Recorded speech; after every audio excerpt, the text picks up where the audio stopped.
Greetings and welcome to the 3rd Street side of Trinity Episcopal Church. I'm Father Dick Burnett, the rector of this parish, and it has been my joy for more than 20 years to welcome the state of Ohio Martin Luther King commemoration. The governor of the state has been here, many governors through the years, going back in my time since Governor Voinovich. And last year we welcomed Governor DeWine in his first year at the memorial commemoration service. But one of the splendid things about this has always been the presentation by the young people who have spoken from Trinity's pulpit. Words of hope, words of discernment, words of anger, words of excitement, and words of deep challenge to our day, to our state leaders, and to religious leaders. These are the kinds of words that the person who's memorialized in this gathering certainly offered in his short life of just 39 years. When Martin Luther King Jr. began preaching, he was a sort of a scholarly, bookish fellow. But over the years, Dr. King emerged as a voice of conscience and a voice of deep hope for all people.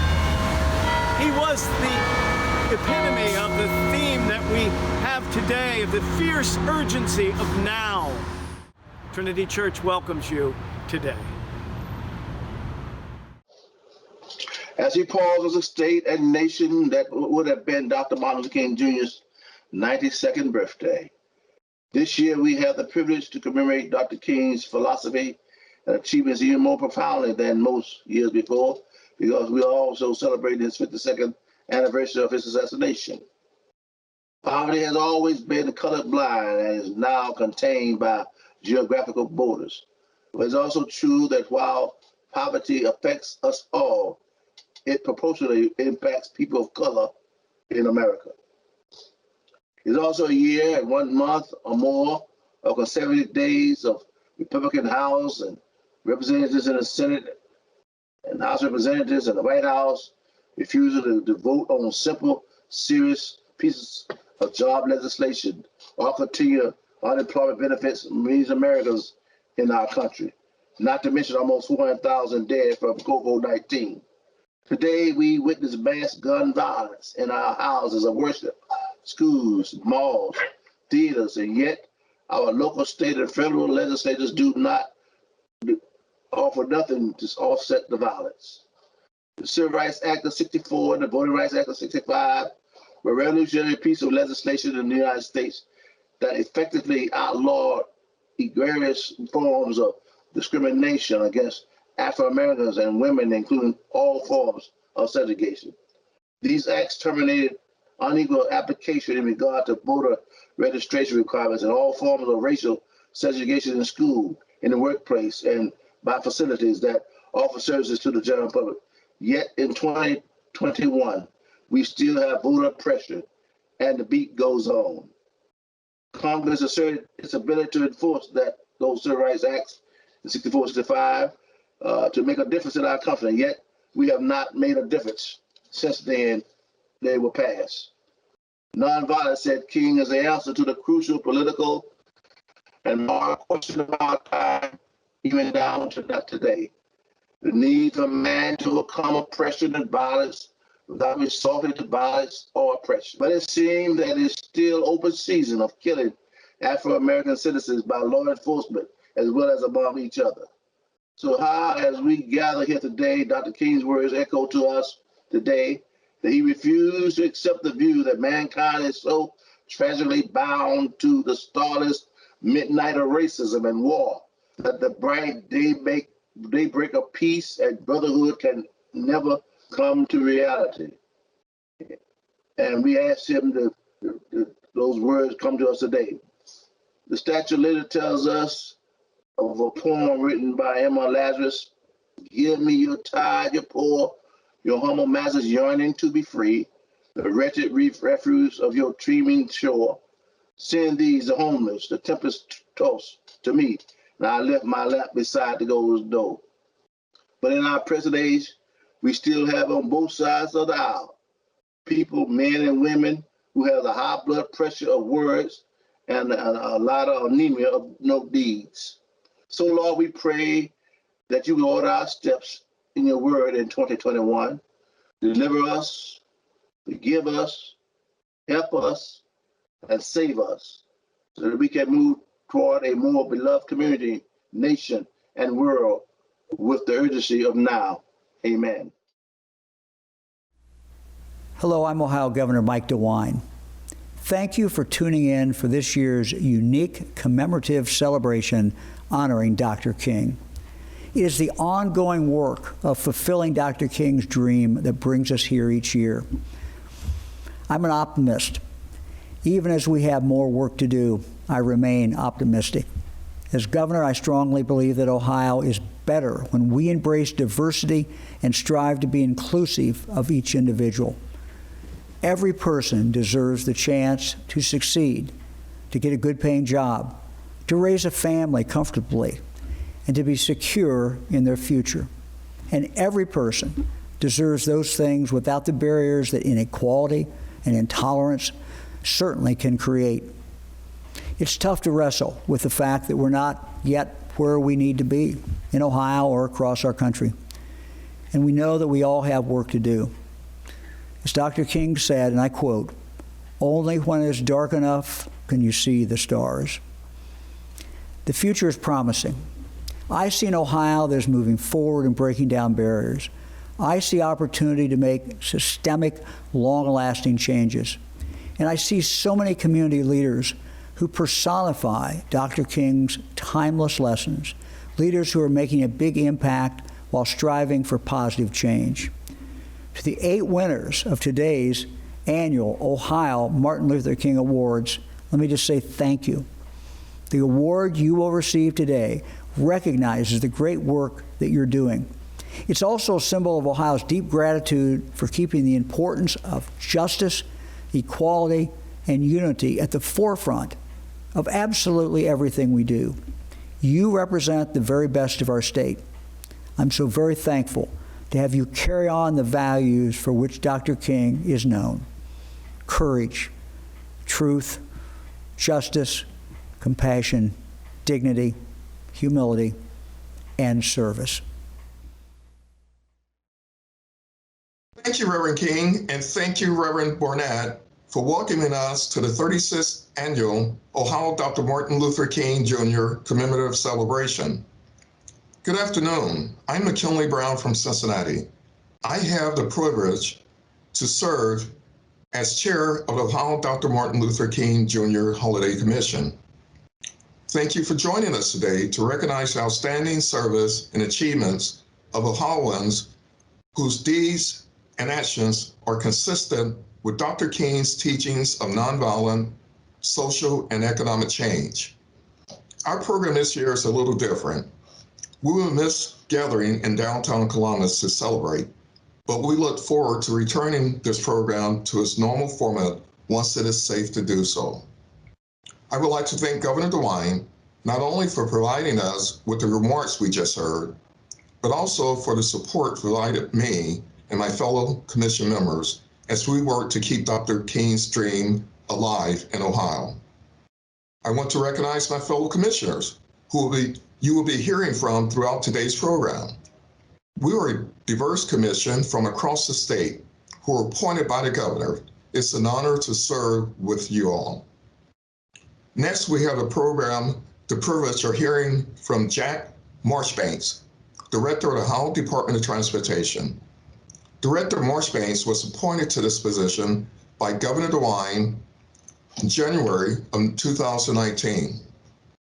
As the director, he is responsible for the strategic direction of the agency's finance, human resources, IT, legal, and communications divisions, and the opportunity, diversity, and inclusion programs.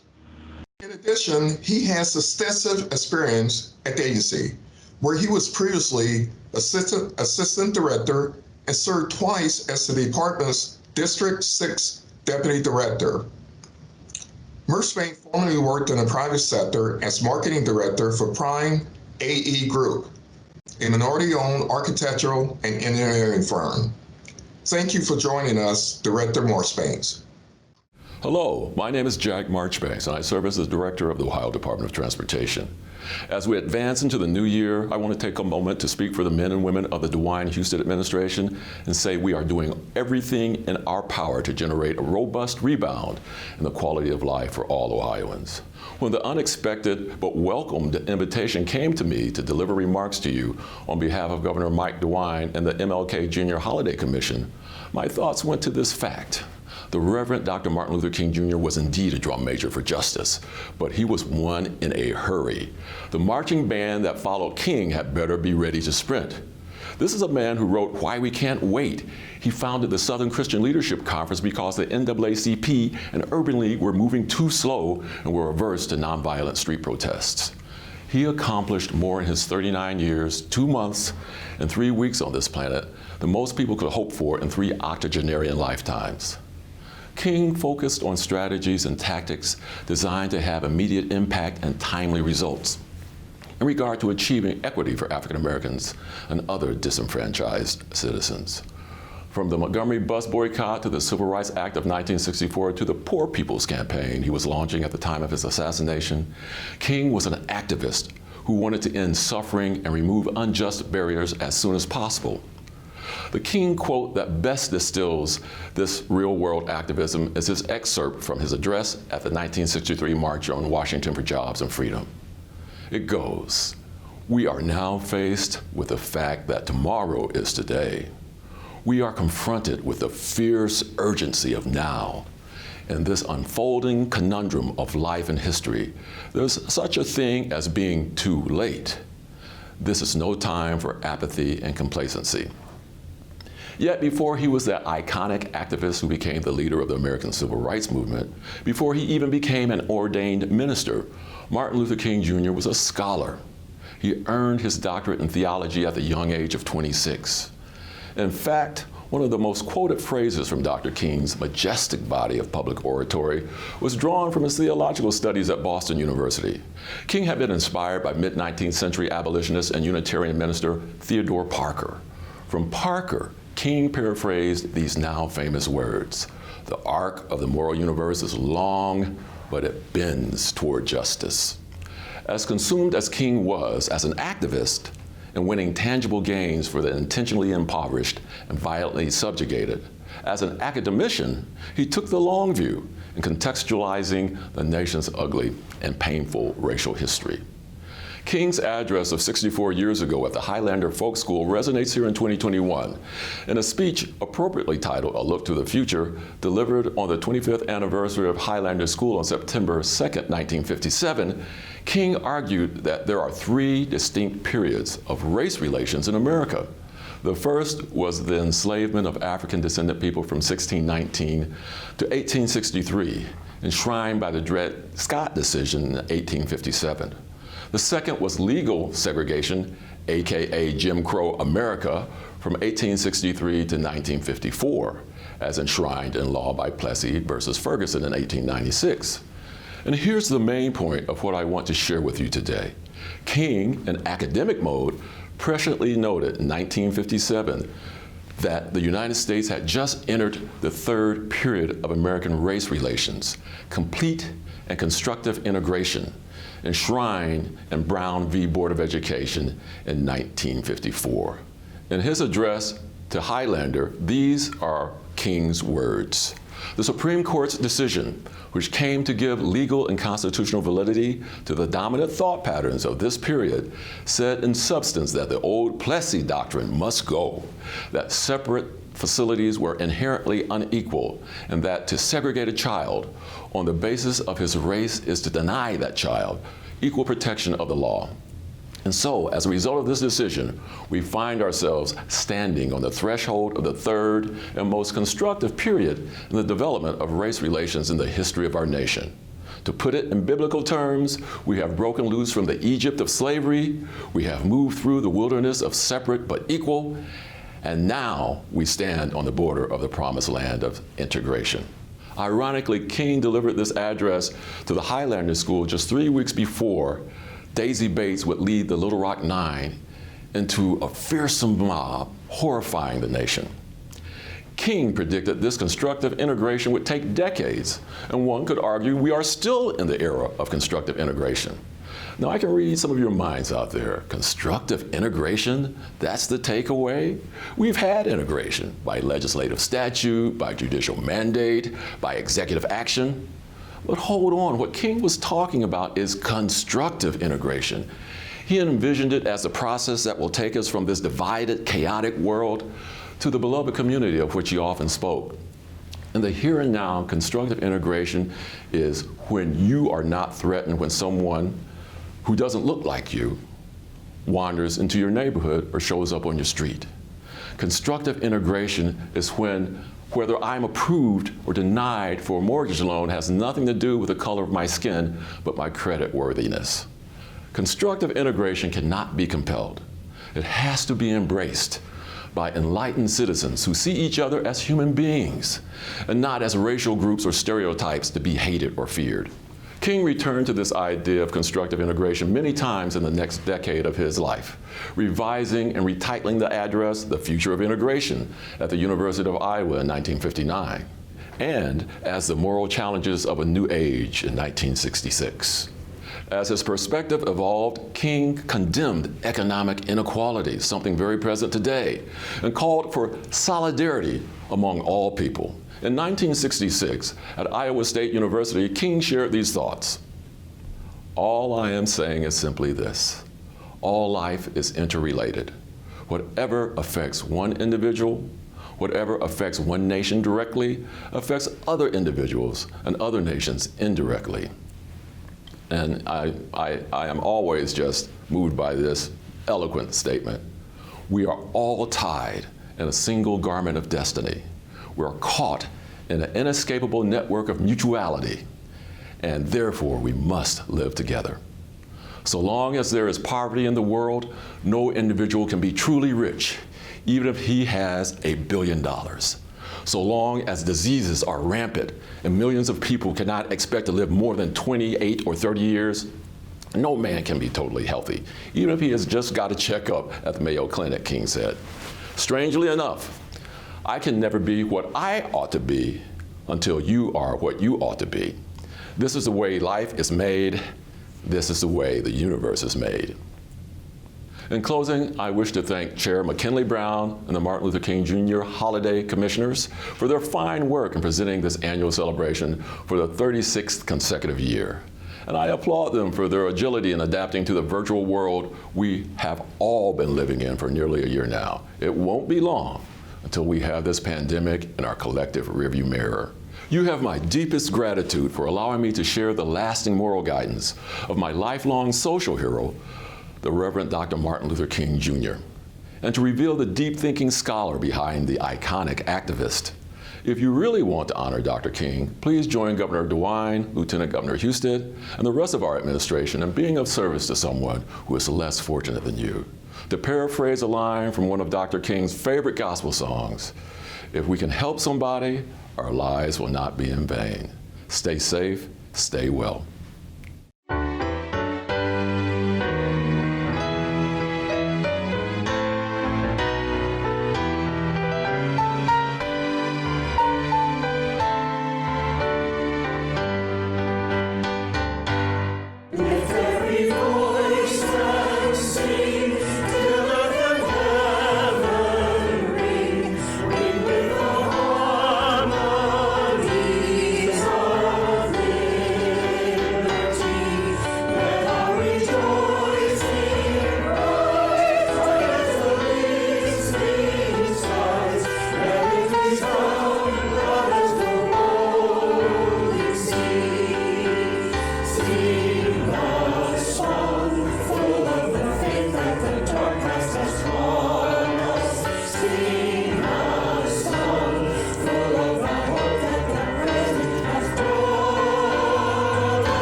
Thank you, Director Marchbanks, and thank you to the Congregation Tifereth Israel for that stirring performance. We now have the privilege of honoring 7 individuals from one organization for carrying on Dr. King's legacy through their good works. As we announce the awards, we'll share some information about our winners, but we encourage you to visit the Ohio Department of Administrative Services website at das.ohio.gov/MLK to learn more about each of our award winners. My fellow Commissioner, Casey Bullard, will introduce our first award winner. Casey. Thank you, Chairman Brown. Our first award is the Community Building Award. The recipient selected in this category has made significant contributions toward building a sense of unity among Ohio citizens. This year's recipient is Johnnie Jackson. Johnnie Lewis Jackson is Diversity and Equity Supervisor for the Marion City School District, who has become known as a force for social change in Marion County. In just under a year, Jackson has introduced countless new programs to build racial justice at Marion City schools, including the Harambee Black Boys Group and social justice reading clubs for teachers and community members. The district had also passed a resolution in June affirming its intent to be a leader in overcoming racial injustice and other forms of discrimination. Jackson's nominator said he believes fervently in the power of young people, supporting them while also leading the way in the fight not just for racial justice and equity, but in more free futures for all.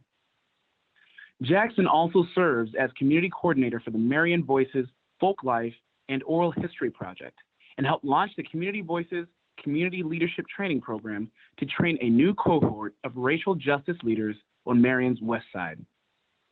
His nominator compared Jackson to Dr. King as a tireless and fierce organizer for social, racial, and economic justice in Marion County. Congratulations, Johnnie.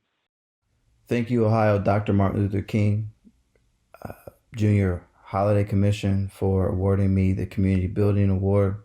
Thank you to Jess Holler for nominating me for the award. And thank you to Ms. Tara Dyer for advocating on my behalf. I'd like to thank Marion, Ohio, the great city where I grew up, for allowing me to continue to do service here. And I would like to thank organizations such as Black Heritage Council, Peace and Freedom, Leading Ladies, The Dream Keepers, Marion Voices, and others who are continuing to do this great work here. I'm very fortunate to be able to do community service here in Marion, Ohio. And I would like to say thank you continuously to all the good people who uplift me in the work that I do, and also to all the good people who are doing great work and causing good trouble here in Marion, Ohio. Thank you. Hello, I'm Commissioner Christina Rodriguez of Toledo. Our second award this afternoon is for cultural awareness. The recipient selected in this category has demonstrated an appreciation for diversity and evident skill in building and maintaining harmonious cross-cultural relationships. The recipient of the Cultural Awareness Award is the Marion Voices Folklife and Oral History Program. The Marion Voices Folklife and Oral History Program seeks to capture stories from the recent past and document folk, traditional, and culturally based heritage arts practices from underserved communities in Marion County. Founded in 2017 and sponsored by the Marion County Historical Society, the program works with local partners to gather stories and expressive cultural practices that exemplify traditions of historically marginalized communities in the area from the 1960s to now. Project founders have focused on building solidarity and trust within the community by pulling representatives at almost a dozen different Marion racial and social justice organizations to collaborate on multiple projects. The group produced a Culture Keepers roster, an online directory of more than 35 area cultural artists, and undertook a year-long pilot folklife survey of the county. It also sponsored and co-produced a dynamic series of cultural arts events, and including Marion County's 2020 Juneteenth celebration, live stream featuring live performances and discussions with Marion County Black cultural artists. The project award nominator says that the program exemplifies Dr. Martin Luther King Jr.'s vision of collaborative cultural organizing for justice, comprising members of different cultural, ethnic, and geographic communities. They also said across its program activities, Marion Voices represents a bold new direction in community collaborative cultural organizing. Congratulations to the Marion Voices Folklife and Oral History program. To the MLK Commission, From all of us here at the Marion Voices Folklife and Oral History program at the Marion County Historical Society, thank you for this enormous honor. Marion Voices is Marion County's countywide cultural arts and oral history program. We collaboratively document and amplify Marion County cultural arts, folklife traditions, and memory to build livelihoods for cultural artists and catalyze community conversations towards more just futures. We want to use our time to deliver a simple message. Cultural arts, traditions, oral history, and memories matter profoundly for the work of racial justice in America today. Born out of a chance of a meeting at a protest, Marion Voices turns 4 years old in the year 2021. Marion Voices built on decades of grassroots Black cultural organizing in Marion County. And we're grateful in particular to the visionary work of Ms. Tara Dyer, the Growing Our Own program, and the radical mutual aid efforts of Marion's Black churches. for teaching us, feeding us, inspiring us, and paving the way. Marion Voices has 3 core praxis: community co-curation, emergent design, and equity budgeting. First is because no movement happens unless we build it together. The second is because cultural arts must respond to what is required in the moment and be open to our collective brilliance as we build power. And the third is because economic justice, paying a living wage to cultural workers, artists, and community participants is necessary for racial justice. At Marion Voices, we believe cultural resources and local memory can be powerful, revolutionary tools in the necessary work of imagining more just and nourishing futures. So thank you for this honor, which connects our work with Dr. King's legacy, and for joining us in this journey to build a better Marion. Thank you. Thank you. Thank you. Thank you. Appreciate it.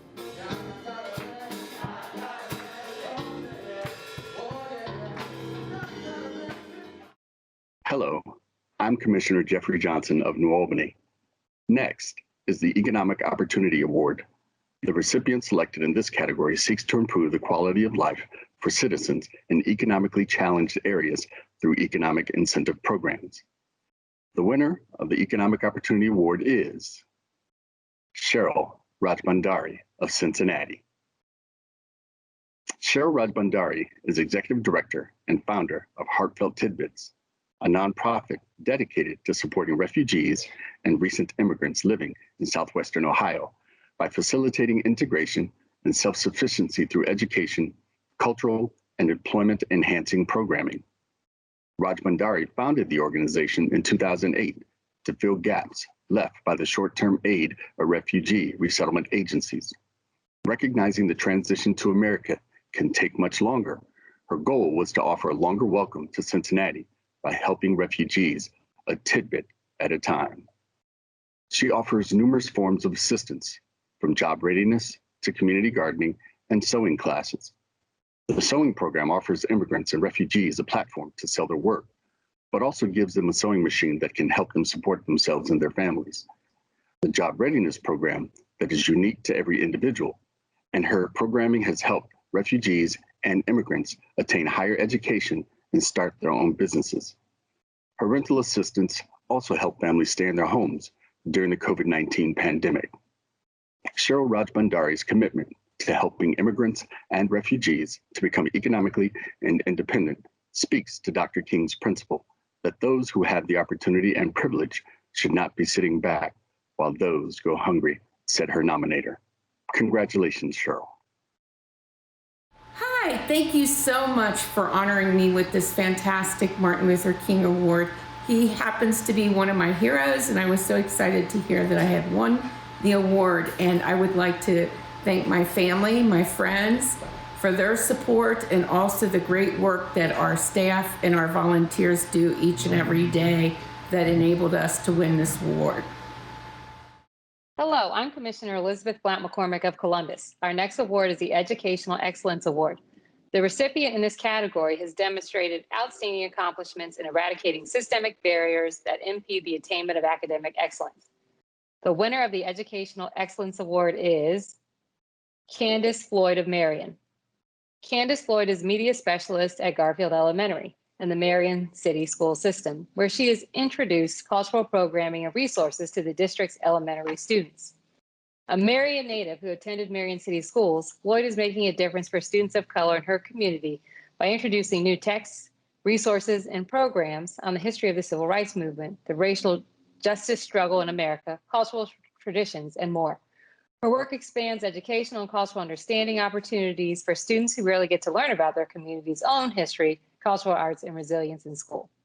In her time with the district, she has enhanced Black History Month programming, lessons on civil rights history, and an urgent vision for library arts as a place where students can find and nurture their own cultural roots and listen deeply across lines of difference, said her nominator. Her nominator said Floyd has turned the library program into a culturally affirming site for all students, holding space for students not just cultivate lifelong love of reading, but to cultivate diverse cultural literacies too. According to her nominator, Floyd exemplifies Dr. King's insistence that racial justice struggle exists to provide a better future for young people. Congratulations, Candace. Hi, my name is Candace Floyd, and I want to thank the Ohio Dr. Martin Luther King Jr. Holiday Commission for selecting me to receive the Educational Excellence Award for things that I enjoy doing in my community, in my city, and in my state. I really appreciate it. I'm shocked, I'm surprised, and I thank you guys. Bye. Hello, I'm Commissioner Herschel Craig of Columbus. Our next award is the Health Equity and Awareness Award. The recipient in this category offers exemplary community outreach and educational programs that serve an underserved population in the state. The winner of the Health Equity and Awareness Award is Whitney German of Marion, an educator for Ohio State Marion County Extension, social worker, and scholar activist. Whitney German works in the community to initiate meaningful dialogue about racial justice issues, food access, affordable housing, and mind-body wellness. German's nominator noted that she had gone above and beyond to mobilize the resources of her role as a Marion County Extension educator, and I quote, to build innovative programming workshops, services to not only address but transform structural determinants of health in Marion County, end of quote. She also has become a collaborator of dozens of racial justice organizations across Marion County, helping to bring racism to the forefront as a public health issue and working to build community-led programming on food insecurity, racial and housing justice, and facilitating land-based projects with Black and indigenous people of color. Some of her community projects include supporting a community garden at Mays Community Temple, facilitating land transfer, research to address food access, healthy eating, and physical activity, and hosting anti-racism workshops. German's nominator celebrated her dedication to healing racism and building a more just world. While her visionary organizing doesn't always make headlines, Marion County is so much better for her advocacy, said her nominator. Congratulations, Whitney. Thank you, Ohio Dr. Martin Luther King Jr. Commission. As a community, we have worked to transform my role at Ohio State University Extension. Through land justice projects, agricultural and nutrition education, grassroots leadership, healing justice and somatic-based abolition. Facilitated workshops, community dialogue, partnerships with 1890 land-grant institutions, fair, affordable housing, youth participatory action research. This is all of our award. Thank you, and thank you to everyone who helped make this happen. Hello, I'm Commissioner David Jensen of Galena. Our next award is the Social Justice Award. The recipient in this category has made significant contributions to achieving justice. The winner of the Social Justice Award is Catherine Yoder of Bexley. Catherine is Executive Director of Adult Advocacy Centers, which serves adults with disabilities who are alleged victims or witnesses of a crime. Statistically, individuals with disabilities are at a higher rate of victimization, yet there are few victim service programs specifically created for adult crime victims with disabilities. Led by Yoder, the organization has undertaken several initiatives to ensure equal access to services when there are allegations of a criminal component. The organization helped create the first specialized forensic protocols for adults with disabilities. The curriculum is designed to help forensic interviewers gather information from alleged victims in the most reliable and legally defensible manner. It is being lauded as best practice for its ability to consider an individual's disability, mental health disorder, assistive technology, language capacity, and cultural background. The adult advocacy centers are also in the process of building regional centers to offer victims of crime forensic interviews, forensic medical examinations, and trauma counseling. And it is rolling out 2 mobile recreational vehicles in 2021 that will house forensic interview and medical examination rooms. During the COVID-19 pandemic, the advocacy centers also supported the recruitment of volunteers to create masks with a clear panel for individuals who are deaf or hard of hearing. Yoder's nomination called the services provided by the adult advocacy centers vital to ensuring justice and protection for these individuals. Congratulations, Catherine. Thank you for this prestigious award, as it highlights the intersectionality of all marginalized communities and the ongoing legacy of Dr. Martin Luther King Jr.'s commitment to social justice. I'd like to thank Michael Sheline, whose initial support really made our work possible. I'd also like to thank the support and ongoing collaboration with Magistrate Judy Jackson-Winston, Kristen Henry, Scott Phillips, Dr. Lisa Gordish, Willie Jones, and Steve Stone. The support of my team has been paramount to our success, and I would like to thank Leah, Jackie, Stacy, Adana, Susan, Mary, Medusu, Sam, and Todd. And on a personal note, I'd like to thank my family, including Roger, Janice, Olivia, Noah, Landon, Brandon, Kiera, Cairo, the Hawses, Art, Rhonda, Jane, and Carol. Thank you so much. Hello, I'm Commissioner Paul Booth of Cincinnati. Our next award is the Youth Capturing the Vision of Dr. King Award.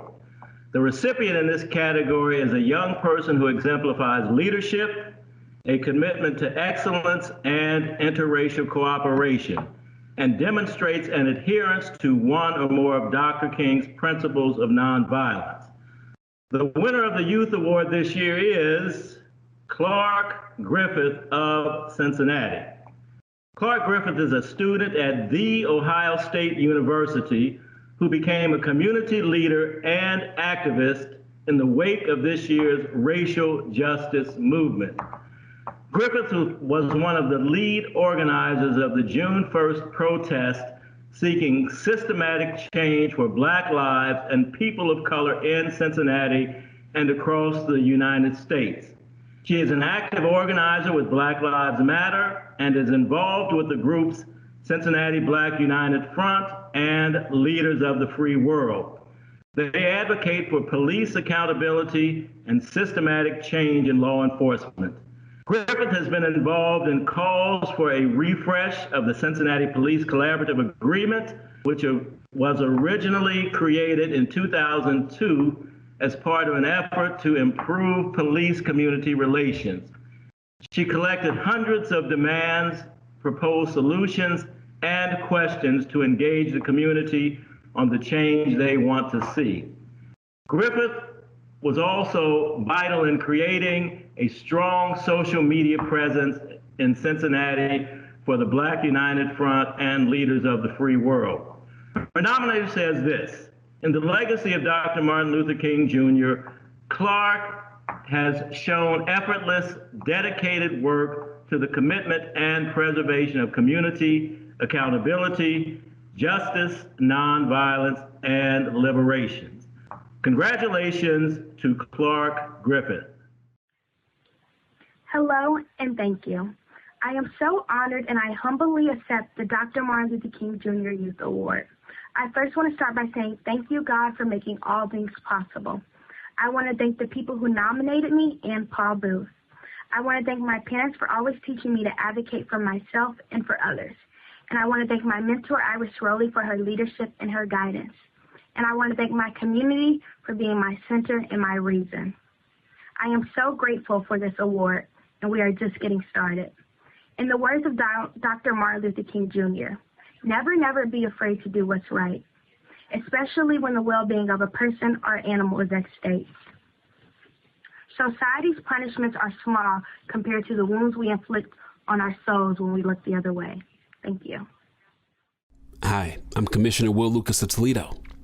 It's my privilege to present the final award of the day, the Ohio Dr. Martin Luther King Jr. Governor's Humanitarian Award. This award honors the quiet soldiers who promote the welfare of humanity and elimination of pain and suffering through their own selfless service. The recipient of the 2020 Ohio Dr. Martin Luther King Jr. Governor's Humanitarian Award is Doni Miller of Toledo.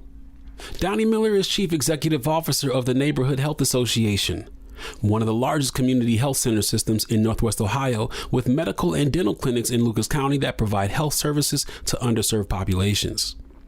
Miller has nearly 3 decades of experience in the healthcare profession, holds a law degree from the University of Toledo, and is currently pursuing a Master of Laws in Healthcare.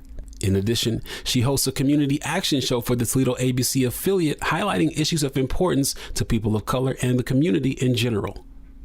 Outside of work, Miller has been a supporter of women's rights and inclusion for women of color, serving on a board that helps minority women entrepreneurs.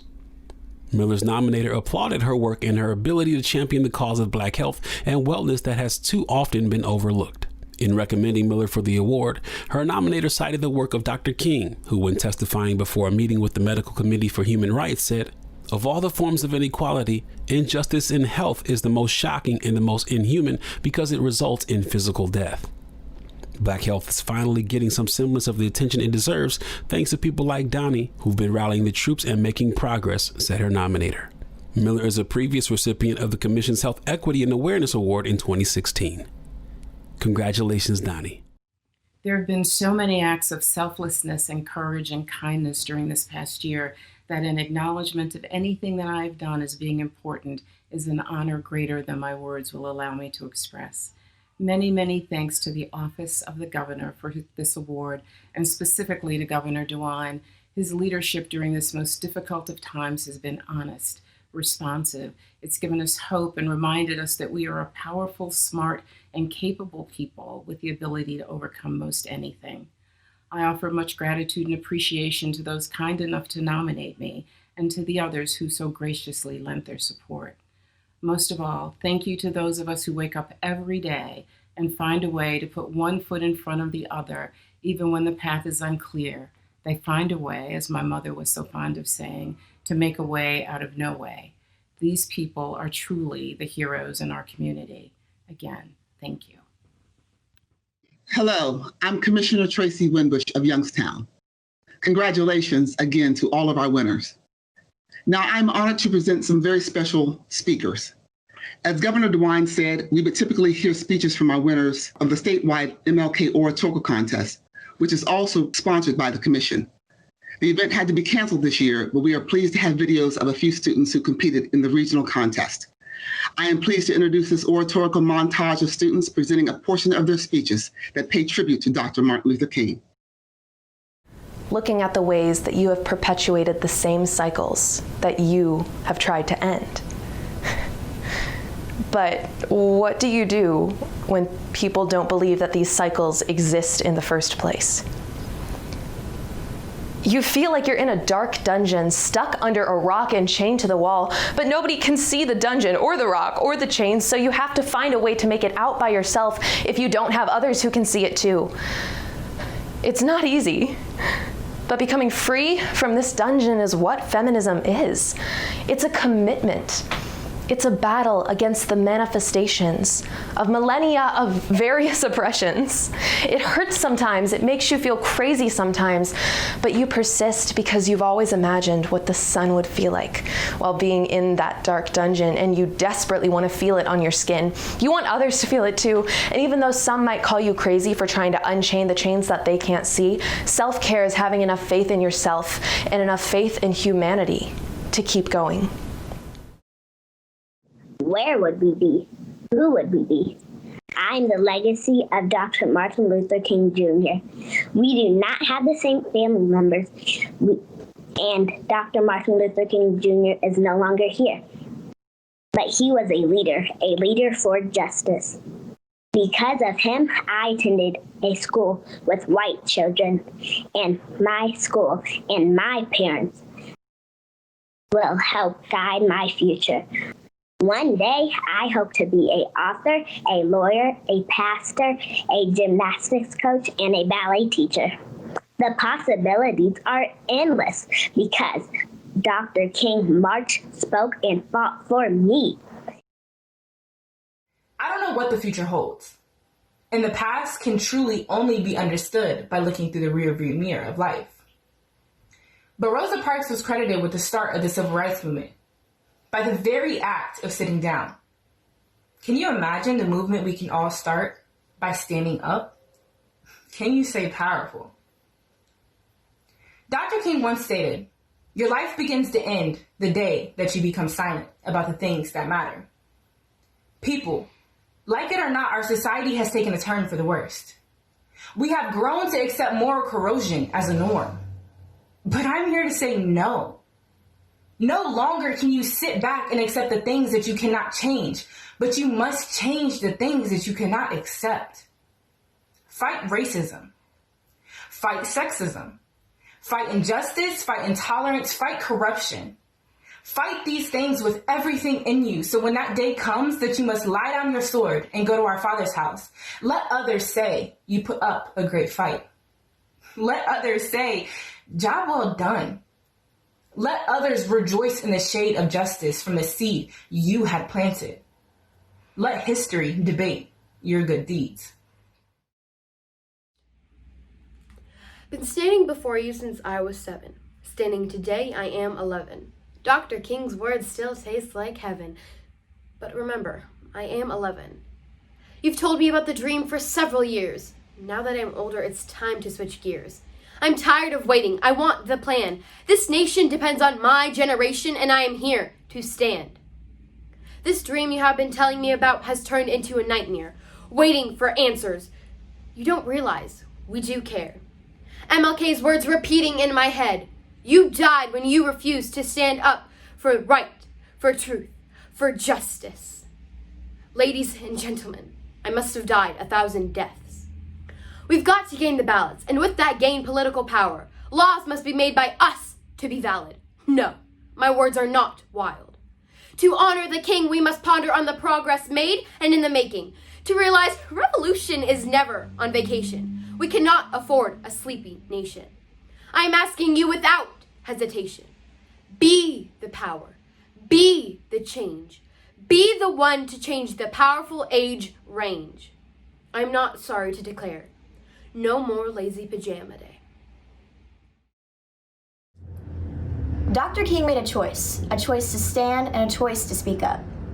He stood up to the people who tried to define him, and he spoke up to the actions that were meant to control him. Dr. Martin Luther King Jr. once said, sooner or later, all the people of the world will have to discover a way to live together. So what would he think of the world today? I think, along with many others, that he would be disappointed. Disappointed in us and our hateful ways, which include gun violence, shootings, and racism. My generation, we are young, yes, but we are the future. And we see the news. We see it happening all around us. It is a cycle, a deadly, burning cycle. When will we see that we are all the same? How many speeches like this one will it take for us to listen? How many lives will have to be taken before we as a nation see that our outside appearances do not matter? We are all human beings, aren't we? Stand with me now, because each and every one of us needs to stand up to this vicious cycle of hatred and racism. We only have so much time, so let's start now. Thank you.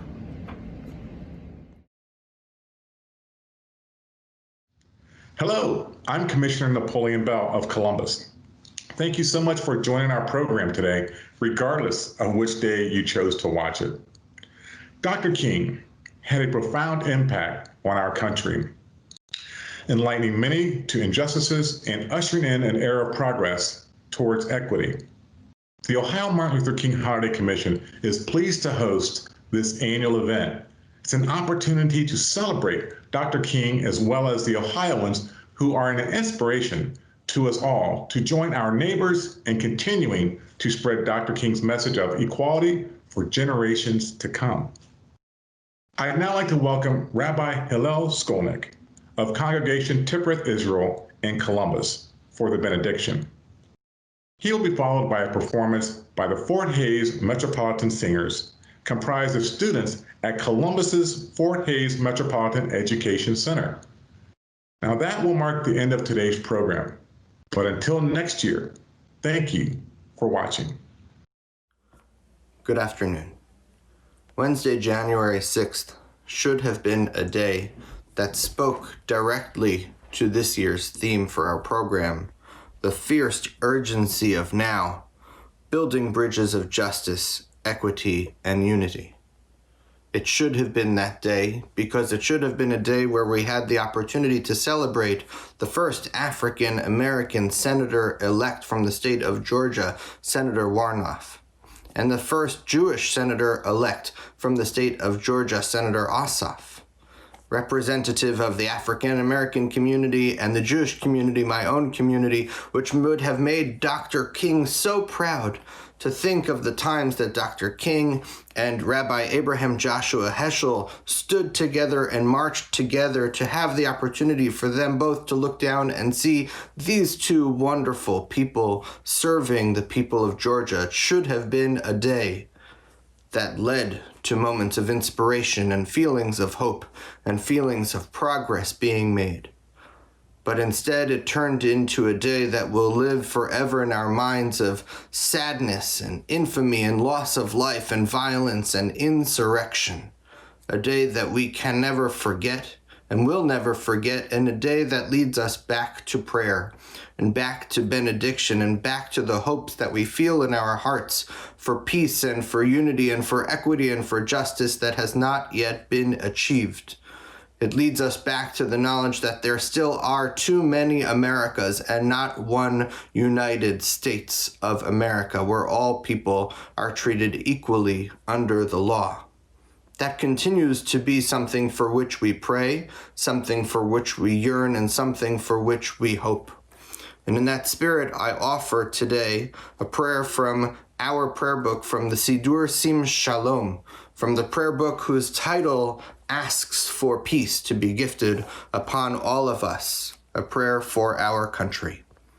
Our God and God of our ancestors, we ask your blessings for our country, for its government, for its leaders and advisors, and for all who exercise just and rightful authority. Teach them insights from your Torah, that they may administer all affairs of state fairly, that peace and security, happiness and prosperity, justice and freedom may forever abide in our midst. Creator of all flesh, bless all the inhabitants of our country with your spirit. May citizens of all races and creeds forge a common bond in true harmony to banish hatred and bigotry and to safeguard the ideals and free institutions that are the pride and glory of our country. May this land under your providence be an influence for good throughout the world, uniting all people in peace and freedom, helping them to fulfill the vision of your prophet. Nation shall not lift up sword against nation, neither shall they experience war anymore. And we all say together, Amen.